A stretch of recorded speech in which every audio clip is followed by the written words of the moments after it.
गली तोड़ के छोड़ दे गया। आज 5-6 महीना हो चुका है। और जब पता लगाने आते हैं तो मुझे मिलने भी नहीं दिया जा रहा है। वो मौसमात लड़की अभी तक दर के ठोकर खा कर काम कर रही है। मुखिया कंजाल है तो मुखिया मांगला है 20,000 रुपया घूस। आज सोमवार है और जनता के दरबार में मुख्यमंत्री कार्यक्रम में मुख्यमंत्री नीतीश कुमार जनता की फरियाद को सुन रहे हैं। यही वो रास्ता है जिसके अंदर जनता दरबार लगता है और मुख्यमंत्री नीतीश कुमार यहां पर जनता की फरियाद को सुनते हैं। और वो तमाम जनता जो मुख्यमंत्री तक नहीं पहुंच पाते हैं, इसी चौराहे पे इसी सड़क के बगल में खड़े रहते हैं अपनी बारी के इंतजार में। यही वो तमाम जनता है जिनकी कुछ पारिवारिक समस्या है, कुछ समाज की समस्या है, कुछ अलग समस्या सब है, जिसे लेकर ये जनता मुख्यमंत्री से मिलने आए हैं और अपनी फरियाद को पहुंचाने के लिए मुख्यमंत्री के पास। लेकिन ये मजबूर हैं, इन्हें मिलने नहीं दिया जा रहा है क्योंकि इनका नंबर नहीं आया है।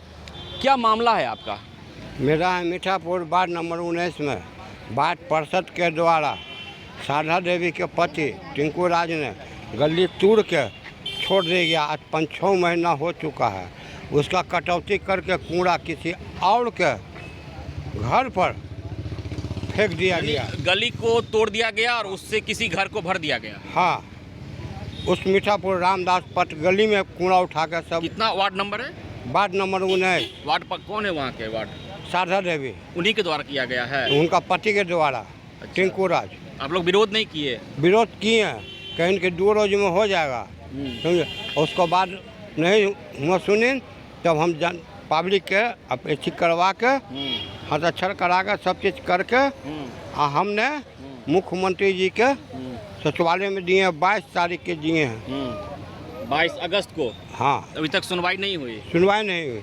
बस बीच में हम अपना फाइल नंबर लेने के लिए पहुँचे, कहें कि अभी नहीं ऑर्डर हुआ है, कुछ दिन के बाद आइएगा।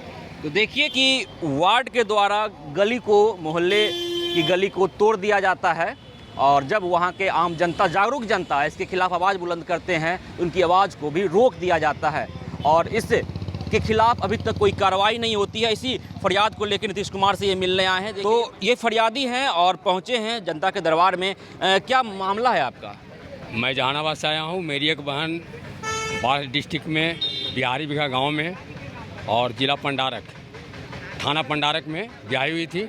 वो मौसमात हो गई है। उसका देवर जो हैं रंजीत सिंह नाम का, उनका मौसमात होने के बाद निकाल दिए हैं। वो फरियाद लेकर जब हम सरकार के पास गए तो कोई कार्रवाई अभी तक नहीं हुई है और 25/7/2022 को मैं आवेदन दे चुका हूं, जिसका आता पता नहीं चल रहा है कि किनके पास ये भेजा गया और कहां से कार्रवाई शुरू हुई कि नहीं। और जब पता लगाने आते हैं तो मुझे मिलने भी नहीं दिया जा रहा है। वह मौसमात लड़की अभी तक दर के ठोकर खा कर काम कर रही है। नीतीश कुमार से मुलाकात हुई है? नहीं, उस दिन भेंट करने आए थे, सरकार नहीं भेंटने दिया। आप ऑनलाइन आवेदन किए हैं? नहीं, ऑनलाइन नहीं किए, हम जाकर स्वयं जा करके दिए थे यही आवेदन। वहाँ कहाँ पे? जहाँ पर आवेदन जमा किया जाता है उस पर दरबार नहीं लगाता था। कहीं के आवेदन जमा कर दीजिए, कार्रवाई आगे होगी। कब की घटना है? घटना तो 1 साल पहले की है, लेकिन हम आवेदन दिए हैं 25/7/2022 को। अभी तक कोई कार्रवाई नहीं की गई है उस पर, आना उसको खोज खबर किया जाता। अब तो नियम है कि पहले आप ऑनलाइन कीजिएगा, उसके बाद मिलने दिया जाएगा, फिर आपकी बात सुनी जाएगी। ठीक है, ऑनलाइन हम नहीं करने जानते हैं या नहीं किए हैं, तो मेरा आवेदन कहाँ किया इसको कम से कम बताया जाए, या इस पर कार्रवाई हुई कि नहीं इसका तो जानकारी किया जाए। हाँ, आवेदन दे चुके। ये भी सच्चाई है कि मालूम होनी चाहिए कि एक जनता को भी कि उनका आवेदन कहाँ गया, उनकी बात कहाँ तक पहुँची। व्यवस्था ऐसी होनी चाहिए, ज़रूर होनी चाहिए। और भी फरियादी, क्या मामला है आपका? अब सरकारी जगह में बसे हुए हैं 5 धूर में, 5 से 50 बरस से बसे हुए हैं। और एक पार्टी ने 5 कट्ठा हड़प ले है, वो भी वही पार्टी हमको, विनय यादव हमको तंग कर रहा है कि घर उजाड़ देंगे। सीओ साहब कह रहा है कि घर उजाड़ देंगे, दरोगा कह रहा है घर उजाड़ देंगे, है ना, जल्दी खाली करो, ऐसे करो। हम ही चाहते नहीं बसे अब हजूर। सरकारी जमीन पर बसे हुए थे? हाँ जी, 5 धूर में। 5 धुर में? 5 धूर में। अब कौन कब्जा किया है उस पर? वो सरकारी जमीन कब्जा किया है 5 कट्ठा। तो सरकारी जमीन पर तो गलत है ना बसना, तो आप तो गलत कर ही रहे हैं। अभी तो नहीं बसे हुए सर, हमारे साथ बहुत आदमी 20 आदमी बसे हुए हैं। नहीं, कितने साल से बसे हैं, तो सरकारी जमीन पर तो आप गैर कानूनी न बसे हुए हैं। ढेर 50 बरस से बसे हुए हैं ना सरकारी ज़मीन पर, और वो भी तो 5 कट्ठा बसा हुआ है। और वो पार्टी हमको उतारने के लिए तैयार कर रहा है। कौन पार्टी? वही विनय यादव है महुआ का। वो कौन है? महुआ का है विनय यादव। वो मतलब कुछ बाहुबली है या नेता है, क्या है? हाँ, नेता है, बाहुबली है। किस पार्टी का नेता है?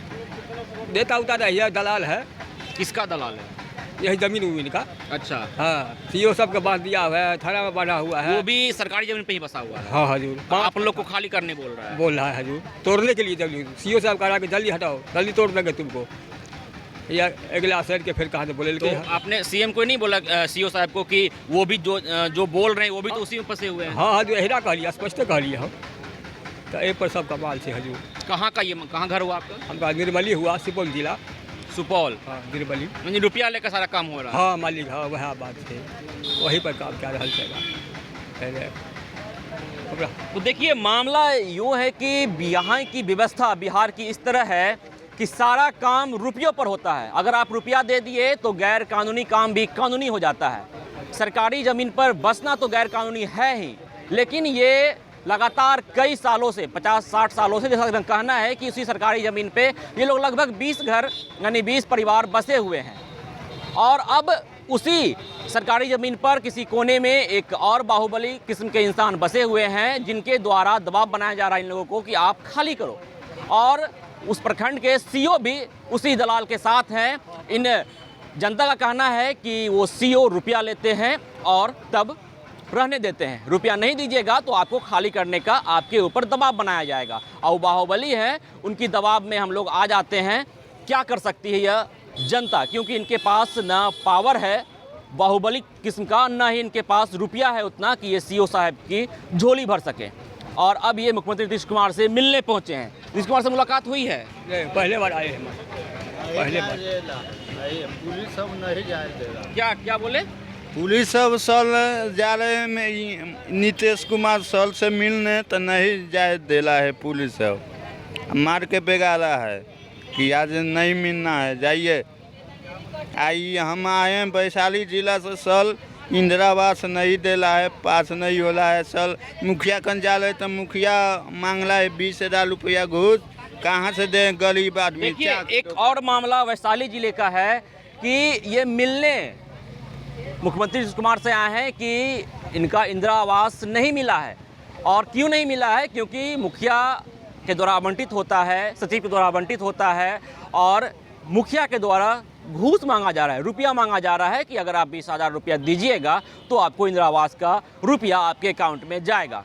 तो जो राशि सरकार सीधे गरीबों तक पहुंचाने के लिए, जनता तक पहुंचाने के लिए प्रखंड स्तर तक पहुंचाती है, पंचायत स्तर तक पहुंचाती है, अब वो राशि जनता तक पहुंचने के लिए किस कदर गुजरती है आप इस बयान से पता कर सकते हैं, जहां पे ये कहा गया इनके द्वारा कि मुखिया के द्वारा 20,000 रुपया घूस मांगा जा रहा है। इसके पहले आपने सुना उन फरियादी को जिन्होंने कहा कि सीओ साहब घूस मांग रहे हैं तब आपको रहने दिया जाएगा। इसके तमाम आपने मामले सुने, जिस मामले को सुनकर आपके रोंगटे खड़े हो जाएंगे, क्योंकि ये वो आम जनता है जो असहाय है और इनकी बात न प्रखंड स्तर पर सुनी जाती है, न जिले स्तर पर सुनी जाती है। और नीतीश कुमार से जब ये मिलने पहुंचते हैं तो यहाँ भी मिलने नहीं दिया जाता है, क्योंकि यहाँ का नियम कानून अलग है। पहले ऑनलाइन आवेदन किया जाता है, उसके बाद मुलाकात होती है। लेकिन इसके पहले भी मैंने आपको फर्स्ट बिहार से बताया था कि यहाँ का कार्यक्रम क्या है।